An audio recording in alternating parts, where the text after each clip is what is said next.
What's the biggest disconnect in Marvel Comics? Is it this guy with a massive pulsating head and atrophied limbs perpetually strapped into a high-tech floating chair? Yes, absolutely. But here's the kicker. M.O.D.O.K is not a joke. He's a psychological horror story wrapped in a Silver Age fever dream. Today we're diving into the tragic echo of George Tarleton, the man who sacrificed his body for the ultimate mind, and the terrible consequences of pure, weaponized intellect. Get ready for a deep dive into the true origin of the mental organism designed only for killing.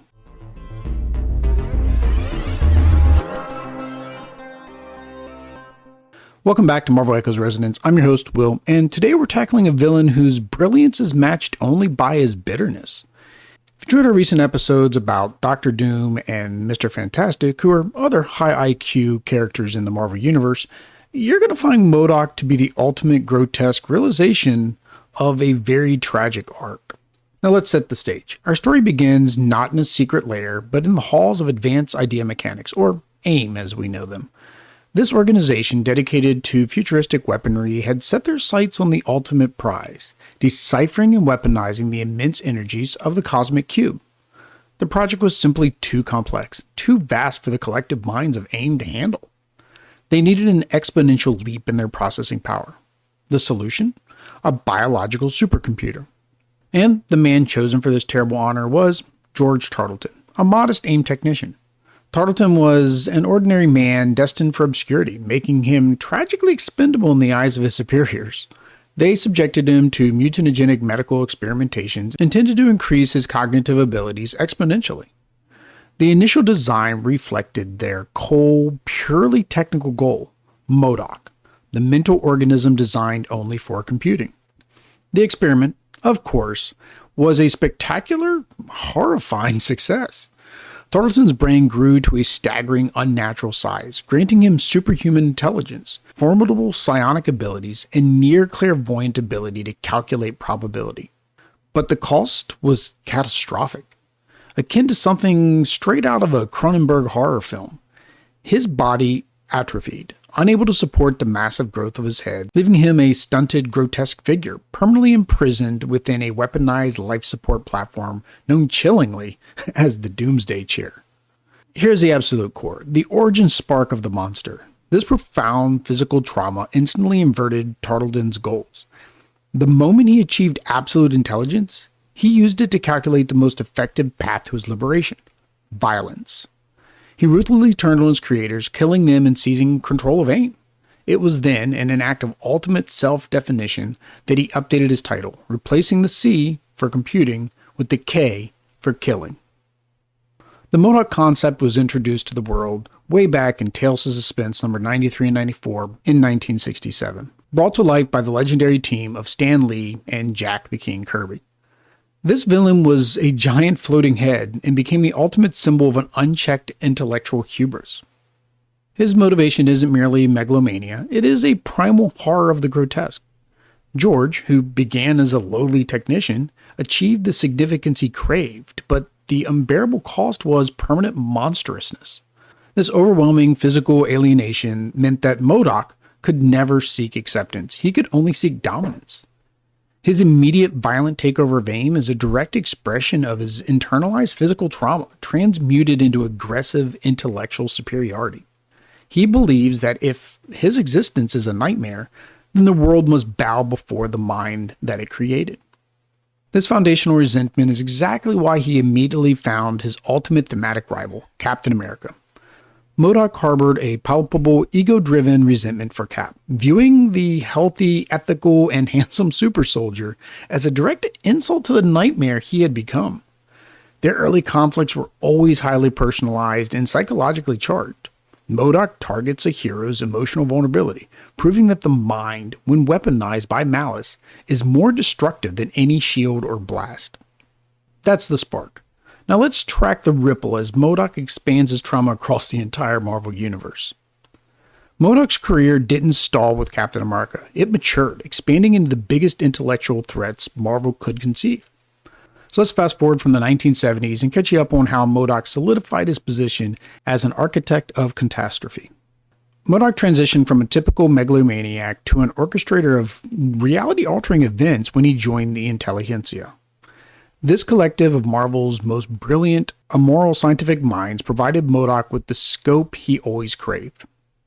The schemes rooted in M.O.D.O.K's calculations generated some of the most devastating and lasting ripple effects, permanently scarring the lives of the Hulk's supporting cast. The collective's actions were instrumental in the transformation of General Thunderbolt Ross, who we talked about in a previous episode, into the Red Hulk. But here's the most tragic part. M.O.D.O.K's direct actions resulted in the mutation of Betty Ross as well, the Hulk's longtime love interest. He turned her into the winged Harpy. This was not merely a fight, it was an act of biological sabotage that echoed M.O.D.O.K's own origin.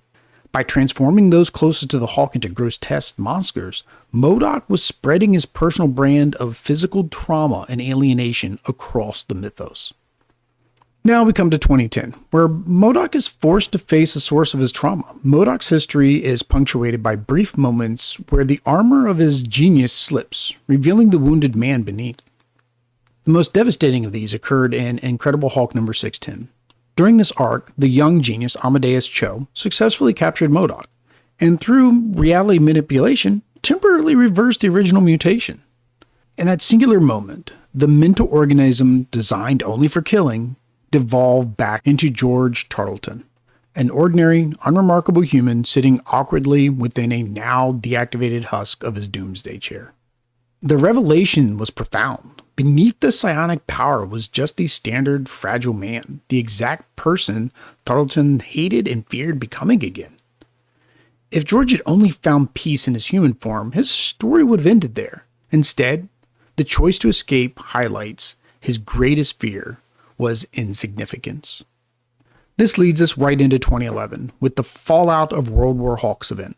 M.O.D.O.K's ultimate display of intellectual supremacy came not in his presence, but in his absence. Following his defeat and subsequent choice to revert to the monster, M.O.D.O.K and the leader left behind an overwhelming, comprehensive defensive measure, an endless stream of Armageddons. This catastrophic contingency plan formed the core conflict in the Hulk run, detailed in issue number 28 and 29. Steve Rogers was forced to recruit the volatile Red Hulk to act as the brawn of the operation, fighting the physical manifestations. M.O.D.O.K's plans were so systematic, they forced his physical rivals to operate on his terms, validating his belief that mind always dominates matter. This intellectual triumph came at a final heavy price for the original George Tarleton.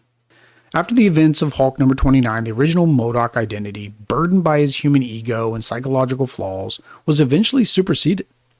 The current M.O.D.O.K, who operates in Marvel Comics universe today, is M.O.D.O.K Superior, a clone engineered from the original George's brain.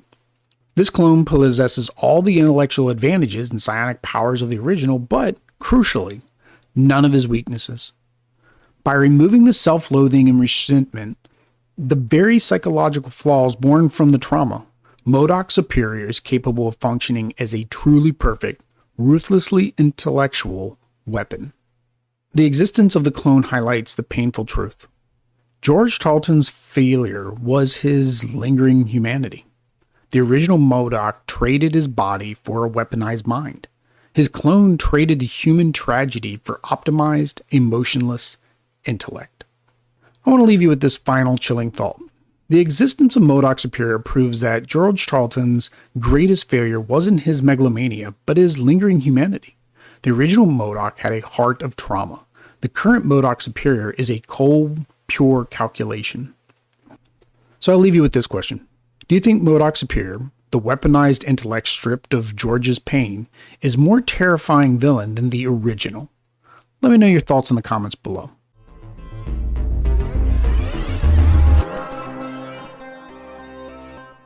Thanks for listening to this episode of Marvel Echoes. I hope you enjoyed this deep dive into the tragic and terrifying history of the mental organism designed for killing. If you enjoyed this deep dive, make sure you subscribe or follow so you don't miss any of our future episodes. Leaving a like and a review really helps the podcast grow. Also, leave a comment for future episode ideas, characters you'd like to see, or let me know if you want a dedicated episode breaking down M.O.D.O.K Superior and his most ruthless schemes. And for more content, including articles, infographics, and everything we discussed today, make sure you visit the link to our website below. Until next time, true believers, make mind marvel.